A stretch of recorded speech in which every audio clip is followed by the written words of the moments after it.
When you look at the gold market, and there's no way to know when it would deteriorate on the upside, but what do you see in terms of what that means probably for the gold price in terms of an advance? What could we be looking at in terms of an advance? Well, an advance can start at any time. I mean, the commitment of traders is not basically a timing indicator. You got to rely on more technically oriented measurements. But it tells you that we're in the region from which a significant gold rally can commence at any time. At that point, once we cross over significant moving averages, then we'll have to measure what deterioration, what commercial selling takes place, and what technical and technical fund buying takes place. That's what causes the deterioration. But I will point out, in gold and silver and now many other commodities, including oil and certainly base metals, the moving average, we're so far below the moving averages that we could see, particularly in silver and in gold, some dramatic price rallies before we'll even begin to start to measure whether there's a deterioration. For instance, right now, we're about at near the $700 mark on gold. We're about $200 below the 200-day moving average. We're close to $7 below the 200-day moving average in silver. These are numbers that have never been seen before. I mean, gold in the last 6 or 7 trading days has dropped $200.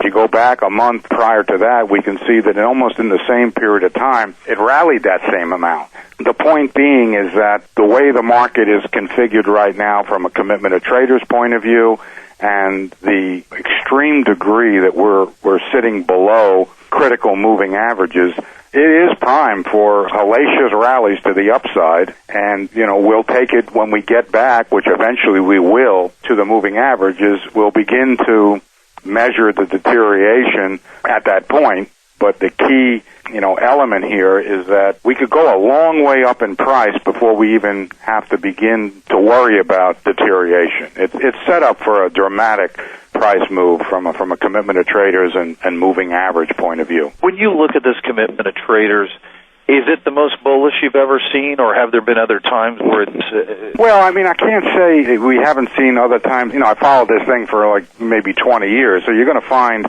times that might appear comparable in just a straight comparison to the commitment of traders. But I will say this, putting the whole package together, what's going on in the real world with the economy and credit crisis and other markets, and the extreme degree of the sell-off that we've seen in the last couple of months, all those things taken together, and adding in the commitment of traders, I would say this is the most extreme buy point that I've seen. That doesn't mean necessarily that we can't go lower, but from a commitment of traders point of view, the lower you go, if in fact we do go lower, it just improves the situation. It's not something that, oh my gosh, if it drops $20 from here in gold or another $1 in silver, not that I'm predicting it, but if it were to do that, it wouldn't change anything in the sense that it disproving or having to call the commitment of traders invalid. It just makes it better. I mean, it's painful, no doubt about it.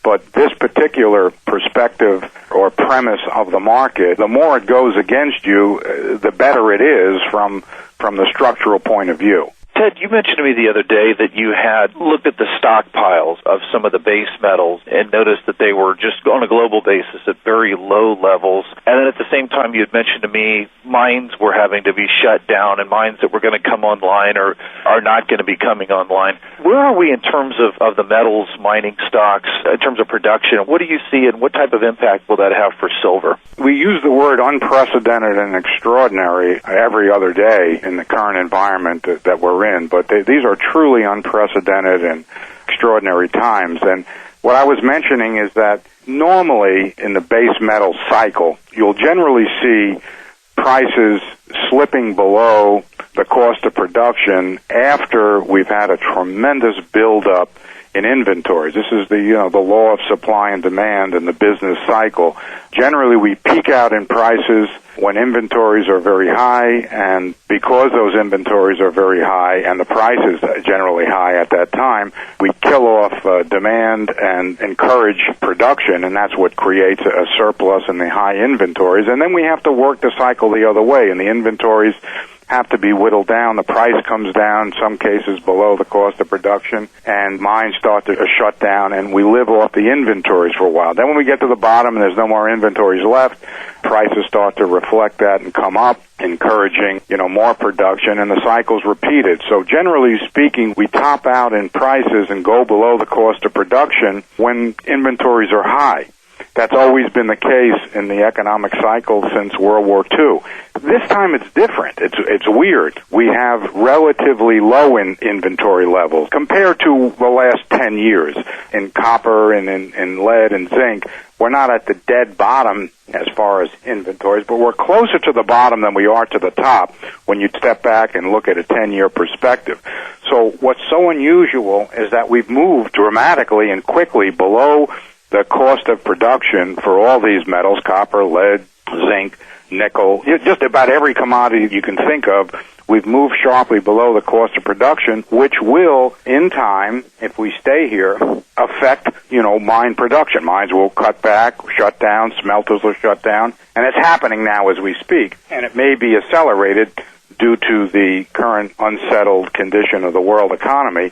But what's so weird about it is that we're below the cost of production dramatically and have moved there quickly while we have very relatively low inventory. So you got to start considering what happens on the flip side. After mines start to adjust and shut down production, as they will at these prices, we don't have big inventories to fall back on. So if things play out the way it looks like it's going to play out, we could have a world recession and slowdown in industrial consumption, but because prices are below the cost of production already, and mines do limit production, curtail production, very quickly we can run into shortages of just about everything as this production falls and as these already relatively lean inventories are eaten up. We don't have any big inventories to eat into, so we could have this very unusual situation of being in subdued economic times,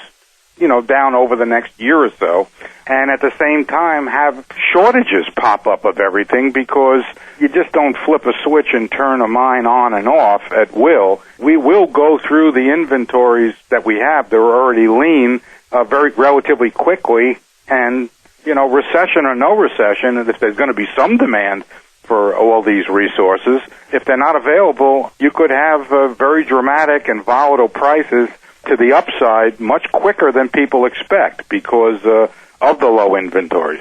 As people begin to, because here's an article, I think, from the journal, Strapped Miners Delay Projects, but is there, Ted, shutting down some of these mines for the lead, which you said is happening right now, the lead, the zinc, et cetera, and silver's a byproduct, because we're having tremendous demand, are we not, for silver, and then as it comes out as a byproduct of these metals, what does the silver situation look like then? Well, that's the punchline. I've never been accused of mincing words when it comes to silver, and I won't mince words now. I'm on the record as being exceptionally bullish or feeling silver could explode at any moment. I have to tell you that this development, which is very recent, is only the last month or two, has really hit home, this decline below the production cost of all these base metals. I think it could and should have an impact on silver, a bullish impact on silver that is hard to comprehend. I would think it could be the single most bullish factor that I've seen in the silver market in the last quarter of a century.